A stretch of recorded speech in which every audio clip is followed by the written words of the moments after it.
দস্যি ছেলে জ্যোতি সারাদিন অপেক্ষা করে কখন দিনের শেষে মা তাকে নিয়ে যাবেন গরুই নদীতে স্নান করতে।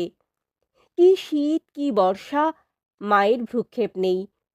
শাড়ির এক মুড়ো জ্যোতির কোমরে বেঁধে অন্য মুড়োটা বজ্র মুষ্টিতে ধরে শিবরাত্রির সলতে এই একমাত্র ছেলেকে তিনি ছুঁড়ে ফেলে দেন জোয়ারের জলে। ঢেউগুলো ফনা মেরে ঝাঁপিয়ে পড়ে, আর আপ্রাণ লড়তে লড়তে জ্যোতি যখন প্রায় অবসন্ন হব সুপটু সাঁতারুর মতো মা তীরের বেগে এগিয়ে গিয়ে ছেলেকে তুলে নিয়ে যান। এইভাবে জ্যোতি শেখে বিপদকে তুচ্ছ করতে। রাতের বেলায় দিদি বিনোদবালার সঙ্গে শান্ত জ্যোতি মায়ের কোল জুড়িয়ে শোয় আর শোনে রামায়ণ, মহাভারত, পুরাণের গল্প, রানা প্রতাপ, শিবাজি, সীতারাম রায়, প্রতাপাদিত্যের কাহিনী। বীরত্বের এসব কাহিনী শুনে বুকটা যেন তার টনটন করে। তেমনি প্রহ্লাদের গল্পে, চৈতন্য, নানক, কবীরের কথায় মন ভরে ওঠে তার ভক্তিতে। ভীষণ তার রাগ আর দুঃখ হয় ইংরেজদের হাতে দেশের লোক কিভাবে কষ্ট পাচ্ছে সে বৃত্তান্ত শুনে। আমি কিন্তু মা বড় হয়ে এদের সবার দুঃখ ঘুচিয়ে দেব, বলতে বলতে ঘুমের দেশে চলে যায় জ্যোতি। ভোরবেলা ঘুম ভাঙতেই মামাদের সঙ্গে জ্যোতি যায় কুস্তির আখড়ায়। গট্টিয়া গ্রাম থেকে জাদুমাল ওস্তাদ এসে তালিম দেয়। দেখতে দেখতে খাসা তাগড়া চেহারা হলো জ্যোতির। নমামা অনাথের ছিল নানা রকম কসরতের অভ্যাস, আর ঘোড়ায় চড়া, শিকার, দৌড়ঝাঁপ প্রভৃতিতে তার ভারী দখল। জ্যোতি এসব দিক থেকে তার প্রিয় সাগরেদ। মামার সাদা ঘোড়া সুন্দরীর পিঠে সওয়ার হয়ে প্রায়ই উধাও হয়ে যায় জ্যোতি। মাঝে মাঝে শিলাইদহ থেকে কবি রবি ঠাকুরের ভাইপো সুরেন ঘোড়াটা ধার নিতে এসেই মামা আছেন অথচ ঘোড়া নেই দেখে হাসি মুখে প্রশ্ন করতেন, জ্যোতি বুঝি বেড়াতে গেছে? জ্যোতি ঘোড়া চড়তে অত ভালোবাসে দেখে মামা একটা টাট্টু ঘোড়া কিনে দিলেন তাকে। লাগাম ছাড়াই তার পিঠে চেপে 9 বছরের জ্যোতি গ্রামের কাদা মাঠ পার হয়ে যায় সাতারার দুর্গের স্বপ্নে বিভোর হয়ে। এমন সময়ে বড় মামার সঙ্গে এলো একদিন ফেরাজ খাঁ, চাটুজ্জে বাড়ির পাহারাদার হয়ে। উত্তর পশ্চিম সীমান্ত প্রদেশে ফেরাজের বাড়ি। লাঠি, ছোড়া, তরোয়াল, বন্দুক চালাতে অতি দক্ষ সে। ফেরাজের জন্য বড় মামা আলাদা একটা ঘর দিলেন চণ্ডী মণ্ডপের ওধারে, আর তার হাতে দিলেন বাড়ির ছেলেদের খেলাধুলো শিক্ষার ভার। কেউ কেউ বলেন যে এই আফ্রিদি ফেরাজকে দেখেই রবি ঠাকুর প্রেরণা পেয়েছিলেন তার কাবুলিওয়ালা গল্পের। ঠাকুরবাড়ির সঙ্গে কয়ার চাটুর্যে বাড়ির 3-4 পুরুষের সম্পর্ক। বড় মামা বসন্ত কুমারের মক্কেল ও বন্ধু ছিলেন রবি ঠাকুর। ফেরাজের কাছে জ্যোতি খবর পেল যে শত অত্যাচারেও তার মুলুকের কেউ ইংরেজকে মেনে নেয়নি রাজা বলে। তারা প্রাণের চেয়েও বেশি ভালোবাসে তাদের স্বাধীনতাকে। এই স্বাধীনতার জন্য মরতে তারা ডরে না, মারতে তারা পিছপা নয়। গ্রামের পাঠ এবার শেষ হলো জ্যোতির।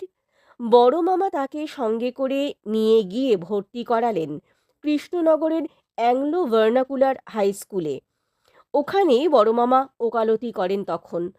পড়াশোনায় জ্যোতির মাথা খুব সাফ, দুষ্টু বুদ্ধিতেও সে দড়। কদিনের মধ্যেই স্কুলের দামালদের সে পাণ্ডা হয়ে উঠল।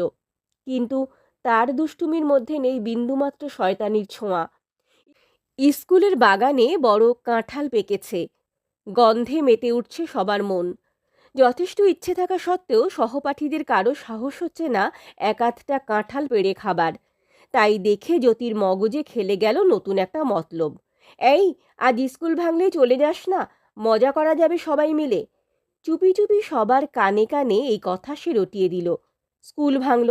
বন্ধুদের 2-3 জনকে নিয়ে বেশ কয়েকটা পাকা পাকা কাঁঠাল পেড়ে মহা ফুর্তিতে ভোজ বসিয়ে দিল জ্যোতি।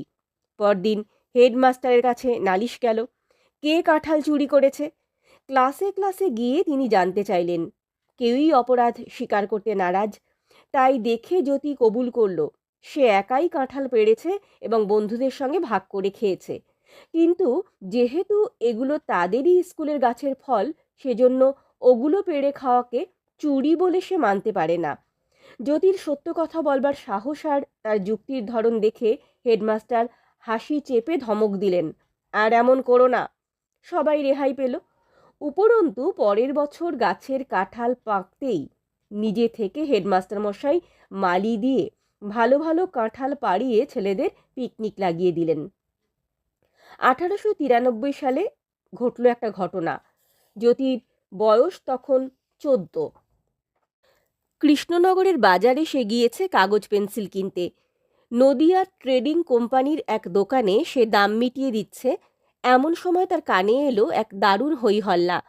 দোকান থেকে জ্যোতির চোখ পড়ল পথচারী সবাই ছুটে পালাচ্ছে।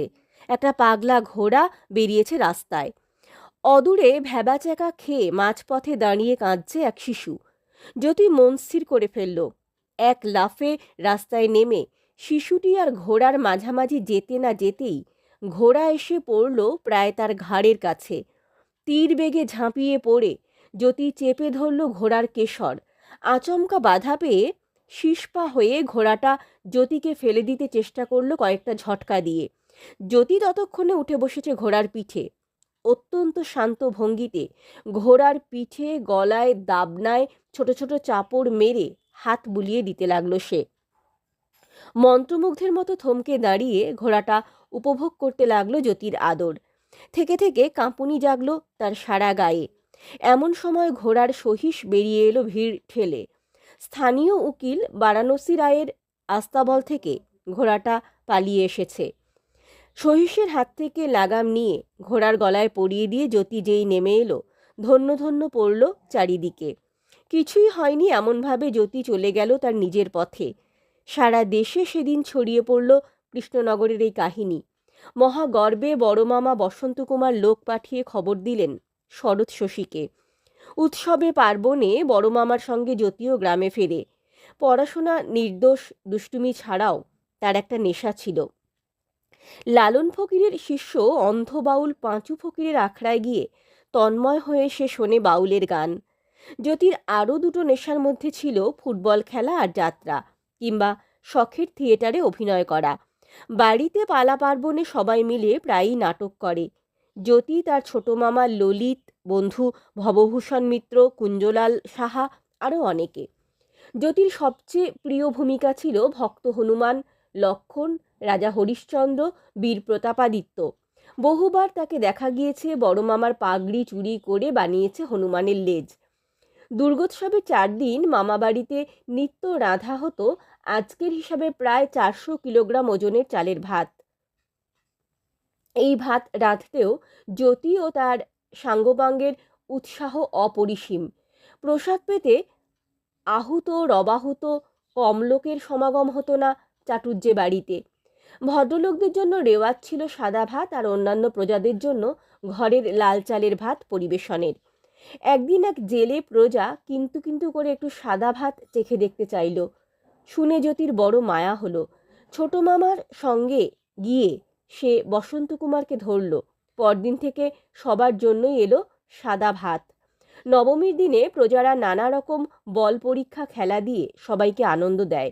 তাদের ভিড়ের মধ্যে প্রায়ই হুট করে এসে হাজির হয় জ্যোতিবাবু। একটা নারকেল বুকে নিয়ে উপুর হয়ে সে মাটি আঁকড়ে পড়ে থাকে। 8-10টা সাজোয়ান প্রজা মিলেও তার কাছ থেকে ফলটা কেড়ে নিতে পারে না। 1905 সালে বঙ্গভঙ্গের প্রতিবাদে জ্যোতি ও তার ছোট মামার ব্যবস্থায় জাতি বর্ণ ভুলে গ্রামের সবাই বসলেন একসঙ্গে পংক্তি ভোজনে। হিন্দু, মুসলমান, বামুন, চাঁড়াল সবাই খেলেন মহাতৃপ্তিতে মায়ের প্রসাদ।